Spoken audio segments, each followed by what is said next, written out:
നമസ്തേ, ഞാൻ K P. Suresh Kumar. ABC cargo പ്രവാസികൾ പറയട്ടെ, powered by Sals global LLC, celebrated by elite group of companies, highlighted by stage UAE, inspired by സെൽസ്റ്റൈൽ technical service, energized by capital Emirates. തത്സമയ സംവാദത്തിലേക്ക് ഏവർക്കും സ്വാഗതം. ഒട്ടേറെ മാറ്റങ്ങൾ വിഭാവനം ചെയ്യുന്ന ദേശീയ വിദ്യാഭ്യാസ നയത്തിന് കേന്ദ്ര മന്ത്രിസഭാ അംഗീകാരം നൽകിക്കഴിഞ്ഞു. 3.5 പതിറ്റാണ്ടിന് ശേഷം രാജ്യത്ത് പുതിയ വിദ്യാഭ്യാസ നയം നടപ്പിൽ വരുത്തുമ്പോൾ വിദ്യാഭ്യാസ മേഖലയിൽ മാത്രമല്ല, സമൂഹത്തിൻ്റെ എല്ലാ മേഖലകളിലും സമൂലമായ പരിവർത്തനമാണ് ലക്ഷ്യമിടുന്നത്. രാജ്യത്തെ പൊതുവിദ്യാഭ്യാസത്തോടൊപ്പം പ്രവാസ ലോകത്തെ വിദ്യാർത്ഥി സമൂഹത്തെയും നയം എങ്ങനെ ബാധിക്കുമെന്നത് അതീവ ഗൗരവമുള്ള വിഷയം തന്നെ. സൗദി അറേബ്യയിലെ വിദ്യാഭ്യാസ രംഗത്തെ പ്രമുഖരാണ് ഇന്ന് ഈ ഒരു വിഷയത്തിൽ സംവാദത്തിൽ പങ്കെടുക്കുന്നത്. Al Alia international Indian school principal doctor Shanusi Thomas, Jizan medical college professor doctor Mubarak Sani MD, Jubail കേന്ദ്രീകരിച്ച് പ്രവർത്തിക്കുന്ന mind academy founder director Shri Muralikrishnan, IAS Dammam president Shri Vinod Kumar എന്നിവരാണ് മഹനീയ സാന്നിധ്യങ്ങൾ. ആദ്യം ശ്രീ ഷാനു തോമസിലേക്ക്. ഡോക്ടർ ഷാനു തോമസ്, ഇവിടെ കേന്ദ്ര സർക്കാരിൻ്റെ വിദ്യാഭ്യാസ നയം നിലവിലെ സാഹചര്യങ്ങളെയും അതോടൊപ്പം തന്നെ നാളത്തെ വിദ്യാഭ്യാസ രീതിയെയും എങ്ങനെ സ്വാധീനിക്കും എന്നത് വളരെ പ്രസക്തമായ ഒരു ചോദ്യമാണ്. അത് ഇന്ത്യയിലെ പൊതുസമൂഹത്തെ മാത്രമല്ല, പ്രവാസ ലോകത്തെയും വളരെ ഗൗരവത്തോടെ ബാധിക്കുന്ന ഒരു വിഷയമാണ്. അതുകൊണ്ട് തന്നെയാണ് ഈ ഒരു വിഷയത്തിൻ്റെ ഗൗരവം വർദ്ധിക്കുന്നതും പ്രസക്തി വർദ്ധിക്കുന്നതും. പ്രവാസ ലോകം ഈ ഒരു വിദ്യാഭ്യാസ നയത്തെ എങ്ങനെയാണ് ഉൾക്കൊള്ളുന്നത്? ആദ്യമായി ഇത്രയും പ്രസക്തമായ ഒരു വിഷയം വീണ്ടും ചർച്ചയ്ക്ക് എടുത്തതിന് ജനം TV അഭിനന്ദിക്കുന്നു. ഒപ്പം ഞങ്ങളെയൊക്കെ ഇതിൽ ഭാഗഭാക്കാക്കുന്നതിലുള്ള നന്ദിയും രേഖപ്പെടുത്തുന്നു. പറഞ്ഞതുപോലെ തന്നെ ഏകദേശം ഒരു 3.5 പതിറ്റാണ്ടിന് ശേഷമാണ് ഇന്ത്യക്ക് ഒരു പുതിയ വിദ്യാഭ്യാസ നയം കിട്ടുന്നത്. 34 വർഷം 1986 ശേഷം 2020 ഗവൺമെന്റ് ഒരു പുതിയ വിദ്യാഭ്യാസ നയം രൂപീകരിച്ചതും അത് ഇംപ്ലിമെന്റ് ചെയ്യാൻ ശ്രമിക്കുന്നതും. ഈ വിദ്യാഭ്യാസ നയം അതിന്റെ ഫുൾ ഡോക്യുമെന്റ് ഒരു 2 ആവർത്തി മുഴുവൻ വായിക്കാൻ എനിക്ക് സാധിച്ചിട്ടുണ്ട്. കാരണം ഒരു CBSE സ്കൂളിന്റെ പ്രിൻസിപ്പൽ എന്ന രീതിയിൽ പല റിവ്യൂസ് ഇതിനെപ്പറ്റി നിരന്തരം ഇപ്പോഴും CBSE ഒഫീഷ്യൽസ് നമ്മുടെ പ്രിൻസിപ്പലിൽ നിന്നൊക്കെ വാങ്ങുന്നത് കാരണം ഇത് പല ആവർത്തി വീണ്ടും വീണ്ടും വായിക്കേണ്ടതായിട്ട് ഞങ്ങൾക്ക് വരുന്നുണ്ട്. ഈ വിദ്യാഭ്യാസ നയത്തെ പറ്റി ഏറ്റവും ഒരു ഇൻട്രൊഡക്ഷൻ ആയിട്ട് എനിക്ക് പറയാനുള്ളത്, നമ്മുടെ ആദരണീയനായ കസ്തൂരി രംഗൻ സാറ് അദ്ദേഹത്തിന്റെ എല്ലാ വൈഭവങ്ങളും ഉപയോഗിച്ച് ഒരുപക്ഷെ ഈ പാലാഴി കടഞ്ഞെടുത്ത അമൃത് പോലെ ഉള്ള ഒരു വിദ്യാഭ്യാസ നയമാണ് രൂപീകരിച്ചതെന്നുള്ളതിൽ എനിക്ക് യാതൊരു സംശയമില്ല. ഈ വിദ്യാഭ്യാസ നയത്തെ നമ്മുടെ ഭരണഘടനയോടും നമ്മുടെ നാഷണൽ ആന്തത്തോടും ഒക്കെ ഞാൻ പലപ്പോഴും ഉപമിക്കാൻ ശ്രമിക്കുന്നത്. കാരണം അത്രമാത്രം വ്യക്തതയോടും അത്രമാത്രം അവഗാഹത്തോടും മെനഞ്ഞെടുത്ത ഒരു വിദ്യാഭ്യാസ നയമാണ്. ഈ ഇന്നത്തെ കാലത്ത് ഏറ്റവും നല്ല വിദ്യാഭ്യാസ നയം നിലനിൽക്കുന്ന ഫിൻലൻഡ്, നോർവേ, ജപ്പാൻ തുടങ്ങിയ രാജ്യങ്ങളിൽ നിന്ന് ഒക്കെ കടമെടുത്തുകൊണ്ട് ആ ആശയങ്ങളൊക്കെ കടമെടുത്തുകൊണ്ട് എന്നാൽ നമ്മുടെ ഭാരതത്തിന്റെ ഇന്നത്തെ സ്ഥിതിയെ മാനിച്ചുകൊണ്ട് ഉണ്ടാക്കിയെടുത്ത ഒരു വിദ്യാഭ്യാസ നയം തന്നെയാണ്.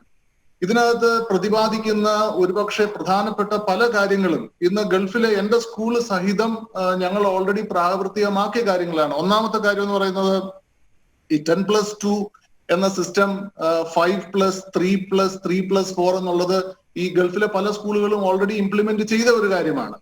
എന്നാൽ മറ്റ് പല കാര്യങ്ങളും ഒരു നാഷണൽ ടെസ്റ്റിംഗ് ഏജൻസി നമ്മുടെ വിദ്യാഭ്യാസ നയമാകെ മാറുന്നു എന്നതിലൊക്കെ ഉപരി ഞാൻ ഇതിൽ കാണുന്ന ഒരു പ്രധാനപ്പെട്ട കാര്യം എന്ന് പറയുന്നത്, നമ്മുടെ വിദ്യാഭ്യാസത്തിന് ഇന്ന് ചെലവഴിച്ചുകൊണ്ടിരിക്കുന്ന 4% GDP-യിൽ നിന്ന് ഏകദേശം ഒരു 6% GDP-യിലോട്ട് കൊണ്ടുവരും എന്നതാണെന്നും ഒപ്പം അടുത്ത ഒരു 10 വർഷം കൊണ്ട് 2030 100% നമ്മുടെ രാജ്യത്തിലെ യുവജനങ്ങൾക്കും അവരെ ഫൗണ്ടേഷണൽ ലിറ്ററസിയും ന്യൂമറൽ ലിറ്ററസിയും ആക്കി മാറ്റാനുള്ള ഒരു ശ്രമമാണ് ഇതിൽ കൂടി നടക്കുന്നത്. അതിന് വിഭാവനം ചെയ്യുന്ന പല കാര്യങ്ങളും ഞാൻ മുമ്പ് പറഞ്ഞതുപോലെ തന്നെ ഇന്നത്തെ ആവശ്യമാണ്. It is A need of an hour എന്ന് പറയുന്ന പോലെ വളരെ ആവശ്യമായ കാര്യങ്ങളാണ്. പക്ഷേ ഇതിൽ ചില കാര്യങ്ങൾ ഇതിൽ വിഭാവനം ചെയ്യുന്നത് പോലെ നമ്മുടെ റിസോഴ്സസ് വെച്ച് നടത്തിയെടുക്കാൻ കഴിയുമോ എന്നതിലാണ് ഞങ്ങൾ പ്രവാസികൾക്ക് പലപ്പോഴും സംശയം ഉണ്ടാകുന്നത്. പ്രവാസികളെ സംബന്ധിച്ചിടത്തോളം ഇപ്പൊ എന്റെ സ്കൂള് ഒരു ഇന്റർനാഷണൽ ഇന്ത്യൻ സ്കൂളാണ്. ദമാമിലും അല്ലെങ്കിൽ റിയാദിലും ഗൾഫിലും ഒക്കെ പ്രവർത്തിക്കുന്ന സ്കൂളുകളൊക്കെ തന്നെ ഇന്റർനാഷണൽ ഇന്ത്യൻ സ്കൂളുകളാണ്. ഞാനത് പറയാൻ കാര്യം, ഇന്റർനാഷണൽ ഇന്ത്യൻ സ്കൂളുകൾ എന്ന് പറഞ്ഞാൽ ഇന്ത്യയിലെ മിക്കവാറും ഒട്ടുമിക്ക സംസ്ഥാനങ്ങളിൽ നിന്നുള്ള കുട്ടികൾ ആ ഒരു ക്ലാസ്സിൽ പഠിക്കുന്നുണ്ട്. ഇപ്പൊ എന്റെ 6th A എന്ന് പറയുന്ന ക്ലാസ് എടുത്താൽ അവിടെ കേരളത്തിൽ നിന്നുള്ള കുട്ടികൾ കാണും, തമിഴ്നാട്ടിൽ നിന്ന് കാണും, ജാർഖണ്ഡിൽ നിന്ന് കാണും, ന്യൂഡൽഹിയിൽ നിന്ന് കാണും, പഞ്ചാബിൽ നിന്ന് കാണും, കാശ്മീരിൽ നിന്ന് കാണും. പല ഭാഷകൾ സംസാരിക്കുന്ന പല സംസ്കാരങ്ങളുള്ള കുട്ടികൾ ഒരുമിച്ചിരുന്ന് പഠിക്കുന്നു എന്നതാണ് ഞങ്ങളുടെ സ്കൂളുകളുടെ ഒരു പ്രത്യേകത. ഒരു മിനി ഇന്ത്യ ഞങ്ങൾക്ക് ഓരോ ക്ലാസ്സിലും കാണാൻ കഴിയും. അവിടെ ഞങ്ങൾക്ക് ഒരു ഭാഷയിൽ അവരോട് സംസാരിക്കുന്നതിന് ബുദ്ധിമുട്ടുണ്ടാകും. ഹിന്ദിയിൽ ഞങ്ങൾക്ക് സംസാരിക്കാൻ പറ്റില്ല, മലയാളത്തിൽ സംസാരിക്കാൻ പറ്റില്ല, മറ്റേതൊരു റീജിയണൽ ലാംഗ്വേജും ഞങ്ങൾക്ക് അവിടെ ഉപയോഗിക്കുന്നതിന് ഞങ്ങൾക്ക് പരിമിതികളുണ്ട്. അതുകൊണ്ട് തന്നെ ഇവിടുത്തെ സ്കൂളുകളൊക്കെ തന്നെ ഇംഗ്ലീഷാണ് ഉപയോഗിക്കുന്നത്. ഇംഗ്ലീഷ് മാത്രമേ നമുക്ക് അവരോട് സംസാരിക്കാൻ വേണ്ടി ഉപയോഗിക്കാൻ പറ്റുന്ന ഭാഷയായി ഇംഗ്ലീഷ് മാത്രമേ നമുക്ക് ഉപയോഗിക്കാൻ പറ്റുള്ളൂ. അപ്പൊ ഇതിൽ മദർ ടങ്ങിൽ സംസാരിക്കുന്നതും പഠിക്കുന്നതും ഒരുപക്ഷെ ജപ്പാനും മറ്റ് വ്യവസ്ഥാപിതമായ രാജ്യങ്ങളൊക്കെ നടക്കുന്നുണ്ടെങ്കിലും ഇന്ത്യയെ പോലെ ഒരു രാജ്യത്ത്, ഒരു ഡൈവേഴ്സിറ്റീസ് കൂടുതലുള്ള ഒരു രാജ്യത്ത് അവരുടെ ഭാഷ അവരുടെ ഭാഗത്ത് അവർക്ക് പഠിക്കാൻ പറ്റുമെങ്കിലും ഇങ്ങനെയുള്ള ഇന്റർനാഷണൽ സ്കൂളുകളിൽ അവർക്ക് അവരുടെ മദർ ടങ്ങിൽ പഠിക്കുക എന്നുള്ളത് ഒരു പക്ഷേ അപ്രായോഗികമായ ഒരു കാര്യമായിട്ട് എനിക്ക് തോന്നുന്നു. മറ്റ് പല കാര്യങ്ങളും ഒരു ഏകദേശം 2 കോടിയോളം കുട്ടികളെ തിരിച്ച് വിദ്യാഭ്യാസത്തിലോട്ട് കൊണ്ടുവരുവാൻ ഉദ്ദേശിക്കുന്ന അത് വളരെ മാതൃകാപരമാണ്. പക്ഷെ ഇതിനൊക്കെ എനിക്ക് തോന്നുന്ന ചില കാര്യങ്ങൾ എന്ന് പറയുന്നത്, ഈ 4% GDP-യിൽ നിന്ന് 6% GDP-യിലോട്ട് മാറണമെങ്കിൽ ഏകദേശം ഒരു 5 ലക്ഷം കോടി രൂപ ഒരു വർഷം വിദ്യാഭ്യാസത്തിന് വേണ്ടി പമ്പ് ചെയ്യേണ്ടി വരും. പക്ഷെ ഈ 5 ലക്ഷം കോടി രൂപ എന്ന് പറഞ്ഞാൽ കേരളം പോലെ ഒരു സംസ്ഥാനത്തിന് ഏകദേശം ഒരു 15,000 കോടി രൂപ ആനുപാതികമായി പറഞ്ഞാൽ ഒരു വർഷം പമ്പ് ചെയ്യേണ്ടി വരും വിദ്യാഭ്യാസ മേഖലയ്ക്ക് വേണ്ടി. കേരളം പോലെ ഒരു സംസ്ഥാനത്തിന് അല്ലെങ്കിൽ മറ്റു സംസ്ഥാനങ്ങൾക്ക് ഇത്രയധികം ഫണ്ട് പമ്പ് ചെയ്യാൻ കഴിയുമോ എന്നുള്ളതാണ് ഞങ്ങളുടെ ഒരു സംശയം. പ്രവാസികളെ സംബന്ധിച്ചിടത്തോളം ഇതിൽ പ്രതിപാദിക്കുന്ന പല കാര്യങ്ങളും, ഒരു നാഷണൽ ഏജൻസി ഉണ്ടാക്കുക എന്ന് പറയുന്നത് ഞങ്ങൾ വെൽക്കം ചെയ്യുന്ന കാര്യമാണ്. ഒരു മറ്റ് എല്ലാ കാര്യങ്ങളും 5, 3, 5, 8 ക്ലാസ്സുകളിൽ ഒരു എക്സാം നടത്തി കുട്ടികളുടെ കൂടുതൽ അക്കൗണ്ടബിൾ ആക്കുക എന്ന് പറയുന്നത് ഞങ്ങൾക്ക് ഏറ്റവും അംഗീകരിക്കുന്നതും ഞങ്ങൾ സ്വാഗതം ചെയ്യുന്ന കാര്യമാണ്. അതാണ് ഞാൻ പറഞ്ഞത്, ഈ വിദ്യാഭ്യാസ നയത്തിൽ പ്രതിപാദിക്കുന്ന ഒരു കാര്യങ്ങളും ഇത് ഒരു സമൂഹത്തെ ഏതെങ്കിലും ദോഷകരമായി ബാധിക്കുന്ന ഒരു കാര്യവും ഇതിൽ പ്രതിപാദിച്ചിട്ടില്ല, എക്സെപ്റ്റ് ഈ ലാംഗ്വേജിന്റെ കാര്യം. അതിലും നമുക്ക് ഇത് ഫ്രീഡം തന്നിട്ടുണ്ട്. അതാണ് ഞാൻ ഇതിൽ കാണുന്ന ഒരു കാര്യം. താങ്കളിലേക്ക് എത്താം. ശ്രീ മുബാറക് സാനി, ഇവിടെ ഡോക്ടർ ഷാനു തോമസ് സൂചിപ്പിച്ചതുപോലെ തന്നെ വലിയ ദീർഘവീക്ഷണത്തോടെയാണ് ഈ ഒരു നയം വിഭാവനം ചെയ്തിരിക്കുന്നത്. പറഞ്ഞതുപോലെ തന്നെ ഡോക്ടർ കസ്തൂരി രംഗൻ സമിതിയുടെ കരട് ശുപാർശകളിൽ കാര്യമായ മാറ്റങ്ങൾ അതുകൊണ്ട് തന്നെ വരുത്താറ് തന്നെയാണ് കേന്ദ്ര സർക്കാർ അംഗീകാരം നൽകിയത്.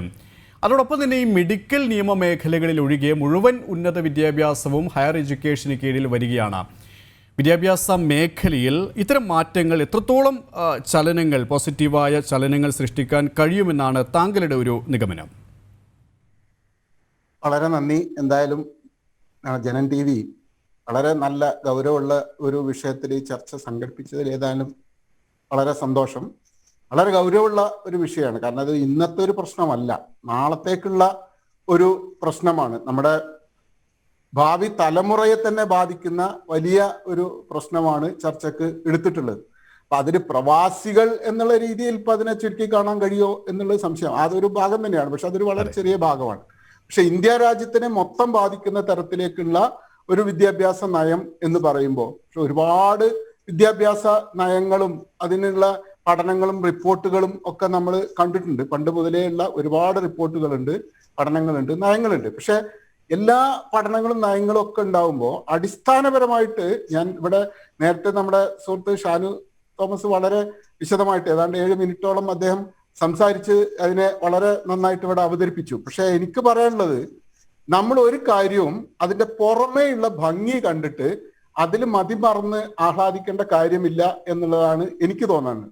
പല കാര്യങ്ങൾക്കകത്തും പുറമേയുള്ള ഭംഗിയേക്കാൾ പ്രാധാന്യം അതിന്റെ ഉള്ളടക്കമാണ്. വിദ്യാഭ്യാസത്തിനും അത് തന്നെയാണ്. അതിന്റെ രൂപമല്ല, അതിന്റെ ഉള്ളടക്കമാണ് പ്രധാനം. അപ്പൊ ഉള്ളടക്കം എന്ന് പറയുമ്പോൾ ഏത് വിദ്യാഭ്യാസവും നമ്മുടെ ഇന്ത്യ രാജ്യത്തിലെ എത്ര ആളുകൾക്ക് ഏത് തരത്തിലാണ് ഉപകാരപ്പെടുക എന്നുള്ളതാണ് ഒന്നാമത്തെ ചോദ്യം. 135 കോടി ജനങ്ങളെ സംബന്ധിച്ചിടത്തോളം ഈ വിദ്യാഭ്യാസം ഒരു 2040 ആകുമ്പോഴേക്കും വിഭാവനം ചെയ്യുന്ന സംവിധാനത്തിനകത്ത് എന്തായിരിക്കും അവസാനം കിട്ടുന്ന റിസൾട്ട് എന്നുള്ളതിനെ കുറിച്ച് പരിശോധിക്കുമ്പോഴാണ് ഒരുപക്ഷെ ഏറ്റവും റിപ്പോർട്ട് എന്നുള്ള നിലക്ക് ഇംഗ്ലീഷ് ഭാഷയിൽ വളരെ സുന്ദരമായിട്ട് നമ്മളൊക്കെ കേൾക്കാൻ ആഗ്രഹിക്കുന്ന ഒരുപാട് വാക്കുകൾ ഈ വിദ്യാഭ്യാസത്തെ സംബന്ധിച്ചിടത്തോളം ക്രിട്ടിക്കൽ തിങ്കിങ്, അതേപോലെ തന്നെ problem solving, integrated approach, enjoyable, experiment, ഇങ്ങനെ തുടങ്ങി ചൈൽഡ് സെൻട്രിക് എന്നൊക്കെയുള്ള ഒരുപാട് കാര്യങ്ങൾ നല്ല വാചക രീതിയിൽ തന്നെ അവതരിപ്പിച്ചിട്ടുണ്ട്. പക്ഷെ അതിന്റെ ഉള്ളടക്കം പരിശോധിക്കുമ്പോൾ ഞാൻ അത്ര ശുഭാപ്തി വിശ്വാസക്കാരനല്ല എന്ന് ആദ്യമായിട്ട് തന്നെ പറയട്ടെ. കാരണം സുരേഷ് പറയാൻ കാരണം എന്താ വിചാരിച്ചാൽ ഇതിന്റെ മൊത്തത്തിലുള്ള, നേരത്തെ ഇവിടെ സൂചിപ്പിച്ചു, നമ്മുടെ മാതൃഭാഷയെ സംബന്ധിച്ചിടത്തോളം. കാരണം ഏറ്റവും പ്രധാനപ്പെട്ട ഒരു കാര്യം, പ്രത്യേകിച്ചും ആദ്യഘട്ടത്തിൽ വിദ്യാഭ്യാസത്തിന്റെ ഇന്നുവരെയുള്ള എല്ലാ പെഡഗോഗി ശാസ്ത്രവും പറയുന്നത് അവർക്ക് മനസ്സിലാവുന്ന, കുട്ടികൾക്ക് മനസ്സിലാവുന്ന ഭാഷയിലാണ് അവരോട് സംസാരിക്കേണ്ടത്. പ്രത്യേകിച്ചും എങ്കിൽ മാത്രമേ അവരുടെ ആശയലോകം വികസിക്കുകയുള്ളൂ. അങ്ങനെ ചെയ്യണമെങ്കിൽ നമ്മുടെ ഇന്ത്യക്കകത്ത് കർഷകന്റെ വീട്ടിൽ വരുന്ന, അല്ലെങ്കിൽ ഭാഷ വേറെ സംസാരിക്കുന്ന വൈവിധ്യമുള്ള വീടുകൾക്കകത്തൊക്കെ വരുന്ന ആളുകൾക്ക് വ്യത്യസ്തമായ തരത്തിൽ ഒരു വിദ്യാഭ്യാസം കൊടുക്കാൻ നമുക്ക് കഴിയണം. ആ ഫ്ലെക്സിബിലിറ്റി എത്രമാത്രം ഇതിനകത്ത് വിഭാവനം ചെയ്തിട്ടുണ്ട് എന്നുള്ളതാണ് ഏറ്റവും പ്രധാനം. ഇതുവരെയുള്ള എല്ലാ റിപ്പോർട്ടുകളും ശാസ്ത്രീയമായിട്ട് പറഞ്ഞിട്ടുള്ളത്. പക്ഷെ ഇവിടെ നാഷണൽ ഫ്രെയിംവർക്കുകളാണ് വരുന്നത്, നാഷണൽ കമ്മിറ്റികളാണ് വരുന്നത്. ഇന്ത്യക്കൊന്നാകെ കമ്മിറ്റി, ഇന്ത്യക്കൊന്നാകെ ഫ്രെയിംവർക്കുകൾ, ടെക്സ്റ്റ് ബുക്കുകൾ മുഴുവൻ തീരുമാനിക്കുന്നത് ഇന്ത്യക്ക് ഒന്നാകെയാണ്. എന്നിട്ട് അതിനകത്ത് വേണമെങ്കിൽ നിങ്ങൾക്ക് ലോക്കൽ ടേസ്റ്റും ഫ്ലേവറും ചേർക്കാം എന്ന് പറയുന്നു. പക്ഷെ പ്രധാനമായിട്ടുള്ള സാധനം മുഴുവൻ ഉണ്ടാകുന്നത് അത് പ്രീ സ്കൂൾ മുതൽ സ്കൂളിന്റെ LPയും ഹയറും അതേപോലെ തന്നെ കോളേജ് വിദ്യാഭ്യാസം ഒക്കെ ഉൾപ്പെടെ കേന്ദ്രീകരിക്കപ്പെടുന്ന ഏറ്റവും പ്രധാനപ്പെട്ട കമ്മിറ്റികളാണ് ഇതിനകത്ത് റിപ്പോർട്ട് ചെയ്തിട്ടുള്ളത്. അപ്പൊ ഞാൻ കാണുന്ന ഏറ്റവും പ്രധാനപ്പെട്ട ഒരു പ്രശ്നം, കേന്ദ്രത്തിലേക്ക് ഇത് ഒരു കൺകറന്റ് ലിസ്റ്റിലാണെങ്കിൽ പോലും അതിന് വ്യത്യസ്തമായിട്ട് എല്ലാ കാര്യം, കരിക്കുലം ആണെങ്കിലും സിലബസ് ആണെങ്കിലും അതിന്റെ ടെക്സ്റ്റ് ബുക്കുകളാണെങ്കിലും അതിന്റെ ക്വാളിറ്റി പരിശോധനയാണെങ്കിലും അതിന്റെ മോണിറ്ററിംഗ് ആണെങ്കിലും ഒക്കെ തന്നെ കേന്ദ്രീകരിക്കപ്പെടുന്ന ഒരവസ്ഥ ഉണ്ടാകും. ഈ കേന്ദ്രീകരണം എന്ന് പറയുന്നത് ഇന്ത്യ രാജ്യത്തിന്റെ വൈവിധ്യത്തെ സംബന്ധിച്ചിടത്തോളം വളരെ പ്രധാനമാണ്. പ്രത്യേകിച്ചും 135 കോടി ജനങ്ങളുടെ, ഇപ്പൊ കർഷകരുടെ മക്കൾ അല്ലെങ്കിൽ മത്സ്യത്തൊഴിലാളിയുടെ മക്കൾ, അവർക്ക് കേന്ദ്രീകരിച്ചൊരു വിദ്യാഭ്യാസം എന്ന് പറയുന്നത് വലിയ പ്രയാസം ഉണ്ടാക്കുന്ന അവസ്ഥ ഉണ്ടാവും. ആ ബഹുഭൂരിപക്ഷ ആളുകളും പുറത്തേക്ക് പോകും. ആ പുറത്തേക്ക് പോകുന്നത് ലെജിറ്റിമൈസ് ചെയ്യുന്ന തരത്തിലേക്കാണ് ഇവിടെ പരീക്ഷകൾ എന്ന് പറയുന്നത്. 3-ാം ക്ലാസ്സിലും 8-ാം ക്ലാസ്സിലും 10-ലും 12-ലും ഒക്കെ പരീക്ഷ വെക്കുകയും, പരീക്ഷ അതേപോലത്തെ വിദ്യാഭ്യാസത്തിന്റെ കൂടെ നമ്മൾ വൊക്കേഷണൽ, നല്ലതാണ് തൊഴിൽ വിദ്യാഭ്യാസം, തൊഴിൽ നേടണം. പക്ഷെ എന്താ പറയുന്നത്, നിങ്ങൾ പഠിക്കുന്ന 3-ാം ക്ലാസ്സിലെ കുട്ടി തൊഴിൽ പരിചയത്തിന് വേണ്ടി പോകണം, ആർട്ടിസാൻസ് പരിശീലനം നേടണം, പരീക്ഷ എഴുതണം, പരീക്ഷ തോറ്റാൽ എന്നെ കൊണ്ട് ഇത് പഠിക്കാൻ കഴിയില്ല, അതുകൊണ്ട് ഞാൻ ഇനി ആ പണിക്ക് പോകാം എന്ന് തീരുമാനിക്കുന്ന അവസ്ഥയിലേക്ക് ബഹുഭൂരിപക്ഷം വിദ്യാർത്ഥികളെയും എത്തിക്കുന്ന തരത്തിലേക്കാണ് പോകുന്നത്. അങ്ങനെ ഓരോ ഘട്ടത്തിലും കൊഴിഞ്ഞുപോക്ക് ഉണ്ടാക്കുകയും വളരെ കുറഞ്ഞ ആളുകളെ മാത്രം വിദ്യാഭ്യാസത്തിലേക്ക് കൊണ്ടുവരികയും ചെയ്യുക. അതുകൊണ്ടാണ് മഹാമേരുക്കൾ എന്നുള്ള രീതിയിൽ നമ്മുടെ ഹയർ എഡ്യൂക്കേഷനിലേക്ക് പോകുമ്പോൾ ഏതാണ്ട് ഒരു ജില്ലയിൽ 3000 കുട്ടികൾ പഠിക്കുന്ന വലിയ റെസിഡൻസി ക്യാമ്പസ് എന്ന് പറയുന്ന തരത്തിലേക്ക് മാറുകയും, ഈ റെസിഡൻസി ക്യാമ്പസിൽ പല സബ്ജക്റ്റുകൾ ഒന്നിച്ചാക്കി മാറ്റുകയും, ഈ ഒന്നിച്ചൊക്കെ കൂടി മൾട്ടി ഡിസിപ്ലിനറി ആയിട്ട് പഠിപ്പിക്കുകയും അവിടെ ഏതാനും വിദ്യാർത്ഥികൾ മാത്രമാക്കുകയും അവിടെ റെസിഡൻസി താമസത്തിൽ ഫീസ് കൊടുത്ത് പഠിക്കുകയും ചെയ്യുന്ന സ്ഥിതിയിലേക്കാണ്. ഇവിടെ ഷാനു തോമസ് വളരെ കൃത്യമായിട്ട് പറഞ്ഞു, 6% GDP പോകുന്നു. എങ്ങനെയാ GDP ഉണ്ടാക്കാൻ വേണ്ടി പോകുന്നത്? ഒന്ന് NGO അല്ലെങ്കിൽ ഫിലോന്ത്രോപ്പി ഇൻസ്റ്റിറ്റ്യൂഷന്റെ സംഭാവന, അല്ലെങ്കിൽ പ്രൈവറ്റ് മേഖലയിൽ നിന്ന് ഫീസ് സംഭരിച്ചുകൊണ്ട്. സർക്കാർ കൊടുക്കുമെന്ന് അതിനകത്ത് എവിടെയും പറയുന്നില്ല. അങ്ങനെ വെക്കുമ്പോൾ ഉണ്ടാകുന്ന ഒരു പ്രശ്നം എന്താ വിചാരിച്ചാൽ, ഇത് ഈ വിദ്യാഭ്യാസത്തെ നമുക്ക് വിദ്യാഭ്യാസ മാളുകളിൽ നിന്ന്, കോളേജുകളിൽ നിന്ന് അല്ലെങ്കിൽ സ്കൂളുകളിൽ നിന്ന് പൈസ കൊടുത്ത് വാങ്ങാൻ കഴിയുന്ന ഒന്നായിട്ട് മാറും.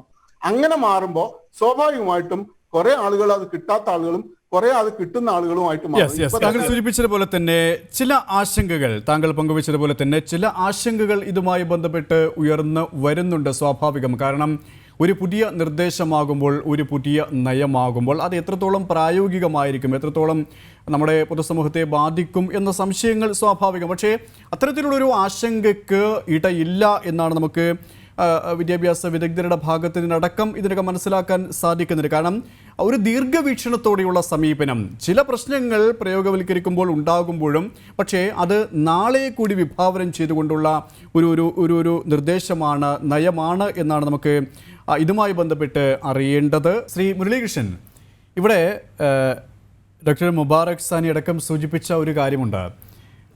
വലിയ രീതിയിൽ ചർച്ച ചെയ്യപ്പെടേണ്ട ഒരു വിഷയം തന്നെയാണിത്. പക്ഷേ അതോടൊപ്പം തന്നെ ഏതാനും ആശങ്കകൾ കൂടിയുണ്ട്. സ്വാഭാവികമാണത്. ഞാൻ സൂചിപ്പിച്ചതുപോലെ തന്നെ ഒരു പുതിയ കാര്യം വരുമ്പോൾ, ഒരു വിഷയം വരുമ്പോൾ അതിനെ സ്വാഗതം ചെയ്യുമ്പോൾ, സ്വീകരിക്കുമ്പോൾ ആകാംക്ഷയും ആശങ്കയും സ്വാഭാവികമാണ്.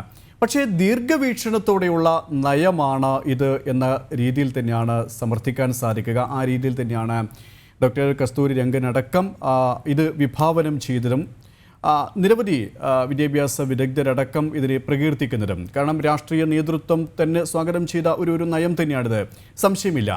അതേസമയം തന്നെയാണ് ഈ പ്രവാസി സമൂഹം ഇതിനെ എങ്ങനെ സ്വാഗതം ചെയ്യുന്നു, പ്രവാസികളായ വിദ്യാർത്ഥികളെ ഇത് എങ്ങനെ ബാധിക്കുമെന്നത്, എങ്ങനെയാണ് ഈ ഒരു വിഷയത്തെ താങ്കൾ വിലയിരുത്താൻ ശ്രമിക്കുന്നത്?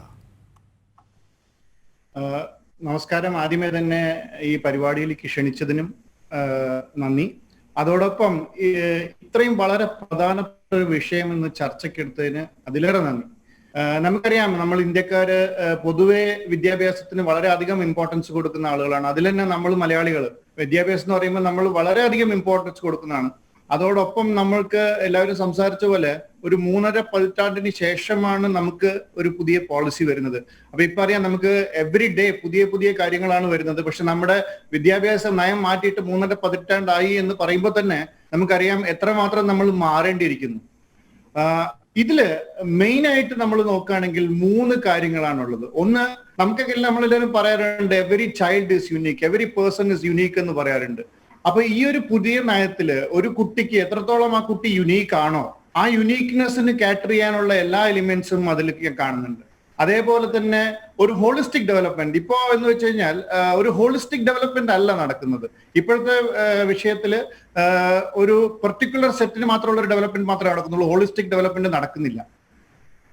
പക്ഷെ ഇതൊക്കെ നമ്മൾ സംസാരിക്കുമ്പോഴും ഒരു കാര്യം പറയാനുള്ളത്, നമ്മുടെ മുമ്പിലുള്ള ഇപ്പൊ ഈ നയം എന്ന് പറയുന്നത് ഇതൊരു വിഷൻ ഡോക്യുമെന്റ് ആണ്. എന്ന് വെച്ച് കഴിഞ്ഞാൽ ഇതിന്റെ വളരെയധികം ഡീറ്റെയിൽസിലേക്ക് നമ്മൾ വർക്ക് ചെയ്യേണ്ടിയിരിക്കുന്നത്. അതുകൊണ്ടാണ് പലപ്പോഴും ഇപ്പൊ ഷാനു സാറും ഡോക്ടർ മുബാറക് ഒക്കെ പറഞ്ഞ പോലെ നമുക്ക് ഇതിന്റെ ഡീറ്റെയിൽസിലേക്ക് നല്ലോണം പോകേണ്ടതുണ്ട്. As such as A vision document വളരെയധികം നല്ലൊരു ഡോക്യുമെന്റ് ആണത്. ഐ തിങ്ക് ഈ എന്താണ് മറ്റ് രാജ്യങ്ങൾ, അതായത് മറ്റ് ഫിൻലാൻഡ് പോലെ, ഡെൻമാർക്ക് പോലെ, സ്വീഡൻ പോലുള്ള എഡ്യൂക്കേഷണൽ പോളിസീസ് വളരെ അഡ്വാൻസ്ഡ് ആയിട്ടുള്ള രാജ്യങ്ങളോട് കിടപിടിക്കുന്ന ഒരു പോളിസി തന്നെയാണിത് as such as A vision document. But ഇതിന്റെ ഡീറ്റെയിൽസിലേക്ക് നമുക്ക് കടക്കേണ്ടതുണ്ട്.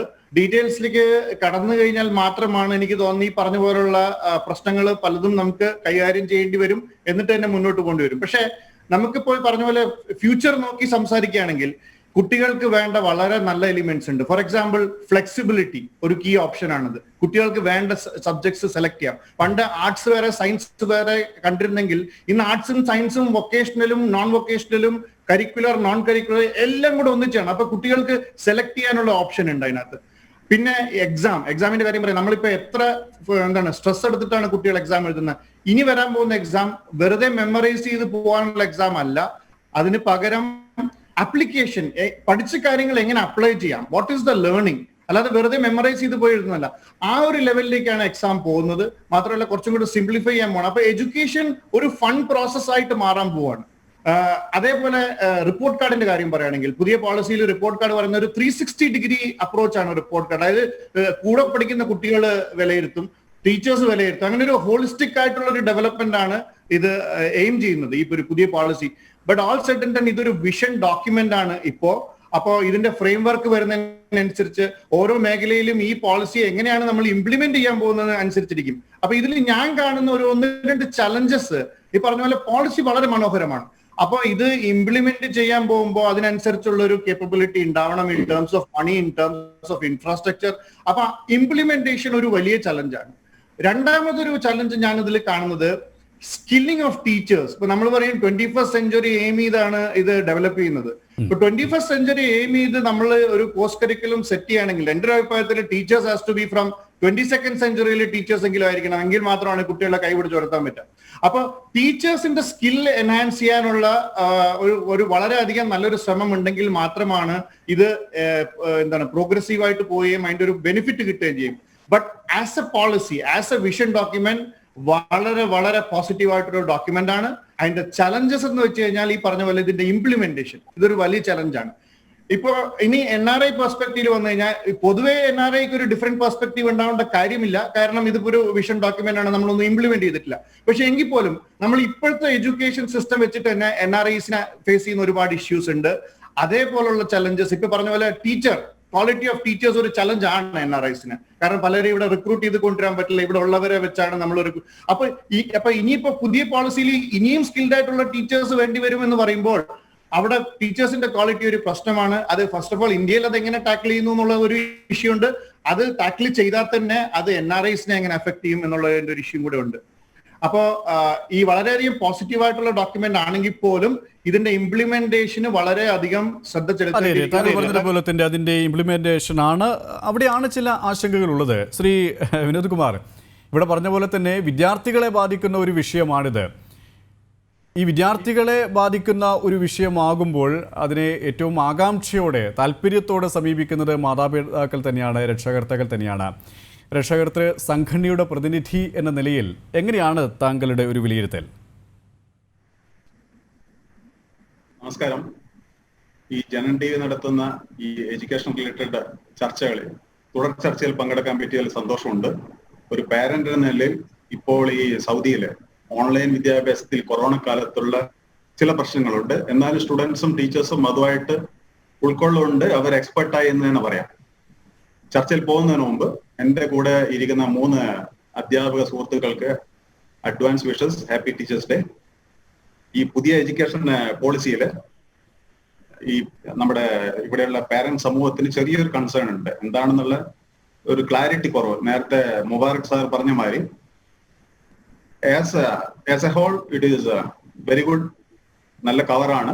അതിനുള്ളിലുള്ള ഇൻഡെപ്ത് ആയിട്ട് നമ്മൾ പോകുമ്പോഴുള്ള ചില ബുദ്ധിമുട്ടുകൾ ഓഫ് കോഴ്സ് നമ്മുടെ NRI സ്റ്റുഡൻസിനെ സംബന്ധിച്ചിടത്തോളം അതേമാതിരി തന്നെ ഇന്ത്യയിലുള്ള താഴെക്കടയിലുള്ള ചില റിമോട്ട് ഏരിയയിലുള്ള ആൾക്കാർക്കും ഈ രണ്ടും ഫേസ് ചെയ്യേണ്ടി വരുന്നതാണ് എനിക്ക് തോന്നുന്നത്. അത് കുറച്ച് കൺഫ്യൂഷൻ ഒക്കെ ഉണ്ട്. അത് നമുക്ക് നല്ല വശങ്ങൾ ഇപ്പൊ ചർച്ച ചെയ്ത് ഇപ്പൊ നമ്മുടെ ഷാനു സാഹിബ് പറഞ്ഞു കുറച്ച് നല്ല കാര്യങ്ങൾ. അത് ഇംപ്ലിമെന്റേഷൻ ആണ് ഇതിലുള്ള ഒരു ഇഷ്യൂ. ഇപ്പം സൗദി അറേബ്യ പോലുള്ള സ്ഥലത്ത് ഇപ്പം മുരളി സാർ പറഞ്ഞ teachers quality is very very very big concern. First നമ്മുടെ ഇവിടെ പല ടെൻഷനും ഉണ്ടാകുമ്പോൾ ടീച്ചറും അതിനനുസരിച്ച് മോറലി എക്യുപ്ഡ് ആണോ എന്നുള്ള ഒരു സംശയമുണ്ട്. ഓക്കെ, പിന്നെയുള്ളത് ഇപ്പം ഇതിൽ ഫസ്റ്റ് ആയിട്ടുള്ള ഒരു പോളിസി പറയുന്നത് free and compulsory education in the early age. ഇപ്പം നമ്മുടെ നാട്ടിലുള്ള അംഗനവാടി സിസ്റ്റം അതൊക്കെ ഗവൺമെന്റിന്റെ കൺട്രോളിൽ വരുമ്പോൾ ഒരു ഇമ്പ്രൂവ്മെന്റ് നാട്ടിലുണ്ടാവാം. പക്ഷെ അത് എത്രത്തോളം NRI അതായത് ഗൾഫ് രാജ്യങ്ങളിലൊക്കെ അതിന്റെ ബെനിഫിറ്റ്സ് കിട്ടുമോ, അത് ഉണ്ടാവാൻ ചാൻസ് ഇല്ല. കാരണം ഇവിടെ ഓൾറെഡി നമുക്കുള്ള സെറ്റപ്പ് അതിനനുസരിച്ച് കൊണ്ടുവരാൻ പറ്റുന്ന സംശയമാണ്. അതിൽ വലിയ പ്രാധാന്യം ഉണ്ടായിട്ട് എനിക്ക് തോന്നുന്നില്ല. പിന്നെ ഒരു സജഷൻ ഇതിലുള്ള വായിച്ചതായിട്ട് കണ്ടു. അതായത് സ്കൂൾ ബാഗിന്റെ ഭാരത്തെ കുറിച്ച് ഈ കസ്തൂരി രംഗത്തിന്റെ റിപ്പോർട്ടിൽ ചെറുതായിട്ട് ഒരു പരാമർശമുണ്ട്. വർഷങ്ങളായിട്ട് നമ്മൾ കേൾക്കുന്നതാണ്. ഈ സ്പെഷ്യലി ഈ CBSE റിലേറ്റഡ് സ്റ്റുഡൻസിന് ഒരു ബാഗ് ഒരു വെയിറ്റ് തന്നെയാണ്. അത് ഫ്യൂച്ചറിലെങ്കിലും സ്കൂൾ ബാഗ് ഇല്ലാത്ത ദിവസങ്ങൾ വരും എന്നൊരു പോളിസിയിൽ ഒരു നിർദ്ദേശം ഉള്ളതായിട്ട് കാണുന്നുണ്ട്. അത് നല്ല കാര്യമാണ്. പക്ഷെ ഇംപ്ലിമെന്റേഷൻ എങ്ങനെയാണെന്നുള്ളതാണ് നമ്മൾ നോക്കി കാണേണ്ടത്. അതേപോലെ തന്നെ നേരത്തെ ഷാനു സാർ പറഞ്ഞു ഇവിടെ മാതൃഭാഷയിലുള്ള പഠനം അതൊരു വെല്ലുവിളിയായിരിക്കും. അത് ഇവിടെ നടപ്പിലാക്കുന്ന രീതിയാണ്. കാരണം അതിൽ തന്നെ ഒരു ക്ലോസ് ഞാൻ വായിച്ചത്, wherever possible the medium of instruction until at least grade 5 will be the home language, mother tongue or regional language, whatever it means. ഇതിന് നമുക്ക് വേറെ അർത്ഥം തന്നെ കാണാം. വിൽ ബി എന്നാണ് പറഞ്ഞിരിക്കുന്നത്. അത് നമുക്ക് ആ പോളിസിയിൽ ചെറുതായിട്ട് വെള്ളം ചേർക്കാൻ പറ്റുമായിരിക്കും. അതായത് അതാത് സ്ഥലങ്ങളിലെ ഇപ്പൊ നേരത്തെ ഷാൻ സാർ പറഞ്ഞ മാതിരി ഇപ്പൊ എക്സാമ്പിൾ പറഞ്ഞു ഇവിടെ എല്ലാ കമ്മ്യൂണിറ്റി സെൻസ് എല്ലാ ഭാഷകളും സംസാരിക്കുന്ന കുട്ടികൾ എവിടെ കലർന്ന് ഇരിക്കുന്ന ക്ലാസ്സിൽ മദർ ടങ്ങിലുള്ള വിദ്യാഭ്യാസം ഞാൻ നേരത്തെ കഴിഞ്ഞ ചർച്ചയിൽ ഞാൻ ഹൈലൈറ്റ് ചെയ്തിട്ടുണ്ടായിരുന്നു. ഇൻസൈഡ് ഇന്ത്യ ഓൾസോ നമ്മളിപ്പോ ഒരു സ്റ്റേറ്റിൽ നിന്ന് മറ്റൊരു സ്റ്റേറ്റിലേക്ക് ട്രാൻസ്ഫർ ആയിട്ട് പോകുമ്പോഴും പാരന്റ്സ് ട്രാൻസ്ഫർ ആകുമ്പോൾ കുട്ടികൾ അതിനനുസരിച്ച് നീങ്ങുമ്പോഴും അവർക്കും ഇതിന്റെ ബുദ്ധിമുട്ടുണ്ടാവും. അതുകൊണ്ട് നമ്മൾ പ്രയോറിറ്റി വിൽ ബി ഗിവൺ. എന്നുള്ളതിനെ നമ്മൾ എടുക്കണം. അതായത് നമ്മുടെ മദർ ടങ് നമ്മൾ പ്രയോറിറ്റി കൊടുക്കണം. But medium of language better ഇപ്പോൾ ഉള്ള മാരത്ത് തന്നെ പോകുന്നതായിരിക്കും നല്ലത്. അതെങ്ങനെ ഇംപ്ലിമെന്റ് ചെയ്യും എന്നുള്ളതാണ് നമ്മൾ കാണേണ്ടത്. പിന്നെയുള്ളത് നേരത്തെ പറഞ്ഞു 4 വർഷത്തെ ഒരു ഡിഗ്രി കോഴ്സ്. അതും ഒരു നല്ല കാര്യം തന്നെയാണ്. കാരണം ചില കുട്ടികൾക്ക് ഡ്രോപ്പ് ഔട്ട് ആകുമ്പോൾ അവർക്ക് സജഷൻ കണ്ടത് ഇൻ ബിറ്റ്വീൻ, ഇപ്പം ജോയിൻ ചെയ്തിട്ട് 1 വർഷം കഴിയുമ്പോൾ അവർക്കൊരു സർട്ടിഫിക്കറ്റ് ഇഷ്യൂ, അതായത് ജോയിനിങ് സർട്ടിഫിക്കറ്റ് ഓർ സംതിങ്. പിന്നെ 2 വർഷം കഴിയുമ്പോൾ ഒരു ഡിപ്ലോമ മാതിരി, തേർഡ് ഇയർ ആകുമ്പോൾ നമ്മളിപ്പം തേർഡ് ഇയർ ആകുമ്പോൾ അതിന് ഡിഗ്രി സർട്ടിഫിക്കറ്റ്, അതുമാതിരി എന്തോ ഒരു പ്ലാൻ ആണ്. അതൊരു ഗുഡ് സജഷൻ ആയിട്ടാണ് എനിക്ക് തോന്നുന്നത്. കാരണം ചില കമ്മ്യൂണിറ്റിയിലുള്ള ആൾക്കാർക്ക് പല സാഹചര്യങ്ങൾ കൊണ്ടും പഠനം നഷ്ടപ്പെടുന്നു. ഇപ്പൊ ഇവിടെയുള്ള ആൾക്കാർക്ക് പെട്ടെന്ന് നാട്ടിലോട്ട് ഷിഫ്റ്റ് ചെയ്യേണ്ടി വരുമ്പോൾ ചിലപ്പോൾ 1 വർഷം തന്നെ നഷ്ടപ്പെട്ടേക്കാം, നടുവിൽ പോയിട്ട് അവിടെ പോയി ജോയിൻ ചെയ്യുന്ന കർഷകകളൊക്കെ കൊണ്ട്. അപ്പൊ അവർക്ക് ഒരു ബെനിഫിറ്റ് ആയിരിക്കും. അത് യൂണിവേഴ്സിറ്റി തലം, അത് അടുത്ത ലെവലിൽ പറയുമ്പോൾ ഈ ക്രെഡിറ്റ് ട്രാൻസ്ഫർ എന്നൊക്കെ പറയുന്നുണ്ട്. അതും നമുക്ക് ഓൺലൈനായിട്ട് ചെയ്യുന്ന ക്ലാസ്സുകൾ വരുമ്പോൾ അവർക്ക് ഈ ക്രെഡിറ്റ് ട്രാൻസ്ഫർ ഉണ്ടോ എന്നുള്ളത് നമുക്ക് ഫ്യൂച്ചറിൽ നമുക്ക് അറിയാൻ പറ്റുള്ളൂ. അത് ഇംപ്ലിമെന്റേഷൻ ലെവൽ ഐ തിങ്ക് ഇത് ഒരു 15 വർഷം കഴിഞ്ഞിട്ടൊക്കെയാണ് നമ്മുടെ ഇതിന്റെ ഫുൾ സ്ട്രെങ്ത്തിൽ വരുള്ളായിരിക്കും. പിന്നെയുള്ളത് നമ്മുടെ ഈ നേരത്തെ മുരളി സാറ് പറഞ്ഞു, ഈ ലാംഗ്വേജ് മിക്സിംഗ് ഓർ ഇത് സബ്ജക്ട് മിക്സിംഗ്. നമുക്കിപ്പം ഒരു കുട്ടിക്ക് maths to history like that അതുമാതിരി പോകണമെങ്കിലും അത് ഒരു നല്ലതായിട്ട് തോന്നുന്നു. പക്ഷെ നമ്മൾ ഓൾറെഡി കുറെ വർഷങ്ങളായിട്ട് എസ്റ്റാബ്ലിഷ് ആയിട്ട് ഒരു സിസ്റ്റത്തിൽ നിന്ന് പെട്ടെന്ന് അങ്ങനെ ഒരു മൂവ്മെന്റ് ഉണ്ടാവും നമ്മുടെ അതെ അതെ, പറഞ്ഞതുപോലെ തന്നെ നമ്മൾ പിന്തുടർന്ന ഒരു ശൈലി, അതിൽ നിന്നൊരു പെട്ടെന്നുള്ളൊരു മാറ്റം, ആ ഒരു മാറ്റം മുന്നിൽ കാണുമ്പോഴുണ്ടാകുന്ന സ്വാഭാവികമായൊരു ആശയക്കുഴപ്പം